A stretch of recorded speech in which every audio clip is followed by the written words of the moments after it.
Muito bem, pessoal, vamos imaginar o seguinte cenário, que você vai dar uma manutenção aí no código PHP de uma loja virtual, por exemplo, e aí você precisa fazer um cálculo de frete com base assim no estado que o usuário mora. Então, você vai lá fazer uma função que vai pegar ali o estado que o usuário mora e aí, dependendo do estado, vai ter uma base de cálculo ali diferente em relação ao frete, tá? Isso é só um exemplo fictício. Mas a gente pode fazer isso utilizando uma estrutura de if. Então, por exemplo, você pega o estado, né? Vamos colocar aqui o F, né? Geralmente é a unidade federativa, vamos dizer assim. Aí você vai lá, se o F for igual a mg, faz isso, né?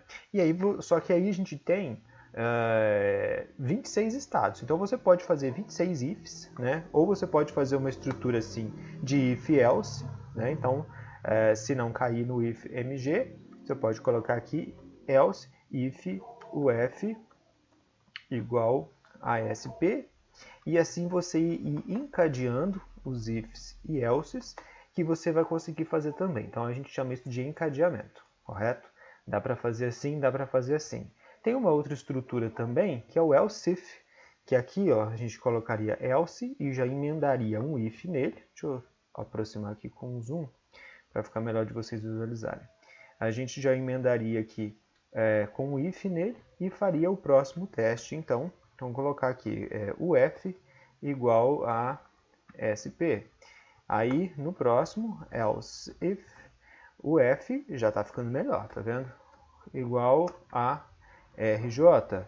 Poderíamos fazer assim, também poderíamos fazer assim, funcionaria numa boa. Mas a gente sabe que vai chegar um momento, né, que isso pode ter uma estrutura muito grande e a gente precisa se preocupar com a forma do código ficar mais limpo, mais fácil de manter, mais fácil de você debugar depois se você achar algum erro, né? E existe uma estrutura de tomada de decisão que ela veio para substituir, ela veio para fazer um teste, assim como o if, mas ela vem substituindo isso daqui, né? Então vocês percebam que esse teste, todos eles aqui utilizam a mesma variável, o f. Então todos esses ifs aqui estão testando a mesma variável. Então nesse caso a gente pode substituir pela estrutura switch case, tá? Vou explicar como é que funciona. A gente declara aqui um switch e diz o que ele vai testar. A gente vai testar a variável uf. A gente abre e fecha as chaves e dentro aqui do nosso switch a gente vai colocar os casos, né? Então vamos lá, case, que é o caso a uf seja case, seja mg. Aí a gente coloca dois pontos, tá? A gente pode grudar aqui ou pode deixar separado, tem gente que gosta de deixar separado para questão de legibilidade, mg, e aqui a gente coloca o que ele vai fazer. Vamos supor, chamar a função calcula frete, passando para essa função um percentual tipo 5, enfim, não sei, ou retorna o valor do frete, enfim. E aí, aqui está dando erro porque eu não tenho essa função, né? Só vou criar uma função aqui, só para ele parar de reclamar. Pronto. E aí, poderia fazer isso? Poderíamos fazer isso também. E aí a gente coloca aqui um break, tá? Depois de um caso, a gente sempre coloca um break. Eu posso colocar aqui na linha de baixo, se eu achar que tá ocupando muito, né? Espaço assim, a linha fica muito grande, não é legal, não é legível, né? E aqui eu já tenho um caso, e aí o próximo caso seria case, né? E a gente coloca aqui RJ, por exemplo, dois pontos, calcula frete 4, por exemplo, enfim. E aí eu coloco o break de novo, né? Não posso esquecer do break. E por que eu não posso esquecer do break? Então vamos colocar aqui mais um caso, que seria o São Paulo, SP. Vamos colocar mais um caso que seria agora Espírito Santo. Vamos colocar aqui, enfim, o caso que seria Rio Grande do Sul, Mato Grosso, enfim. Então, aí temos aqui 4, aqui 6, aqui 2, está mais pertinho, enfim, qualquer coisa desse tipo, tá? E aí é o seguinte, Eu preciso colocar o break aqui porque o switch case ele funciona da seguinte forma. Ele vai testar o F. Então vamos supor que chega para ele um F de ES, Espírito Santo.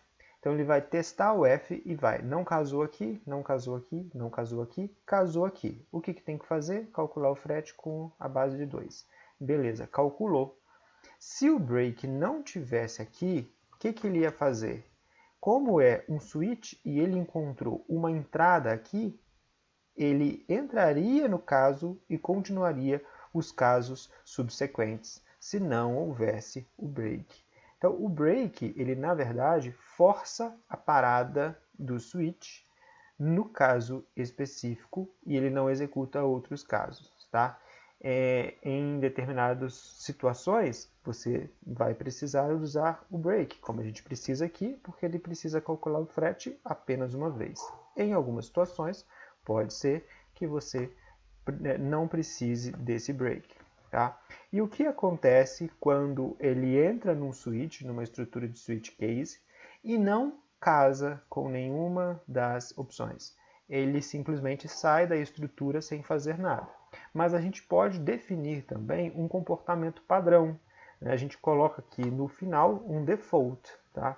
O default é assim, se não encontrou nada, o que ele vai fazer? Então, se ele não encontrou nada, ele vai calcular o frete assim mesmo, só que vai colocar o valor mais alto, uma base mais alta de cálculo, de multiplicador, que vai ser por 10. E pronto. Então, se ele não encontrou nada, ele executa o default, correto?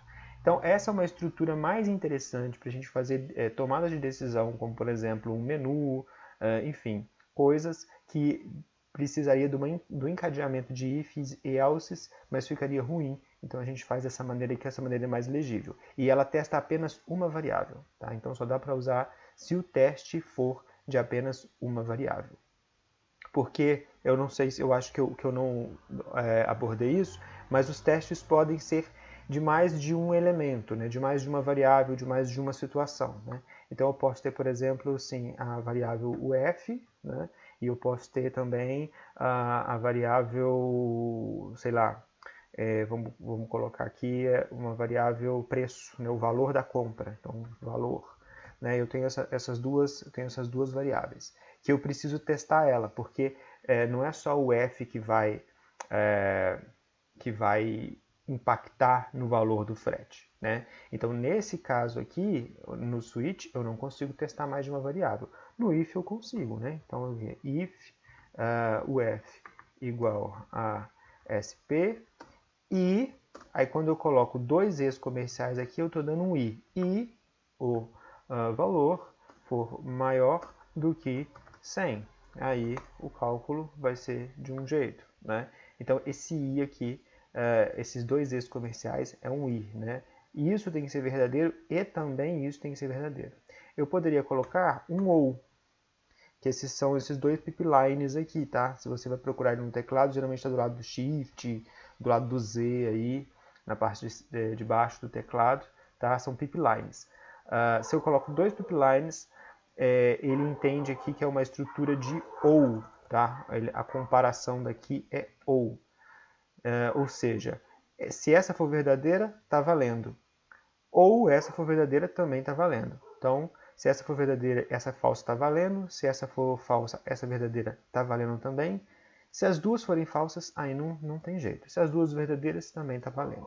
Se eu deixo a estrutura de E, né, que é com os dois E's comerciais aqui, a estrutura de E, aí não. Essa tem que ser verdadeira e essa também tem que ser verdadeira. Qualquer outro caso contrário disso, ele não entra na estrutura. E assim eu posso ir fazendo encadeamento, colocar E, colocar OU, e E de novo, tá? Eu posso fazer o encadeamento. Outra coisa também que eu posso fazer é dar prioridades aos testes.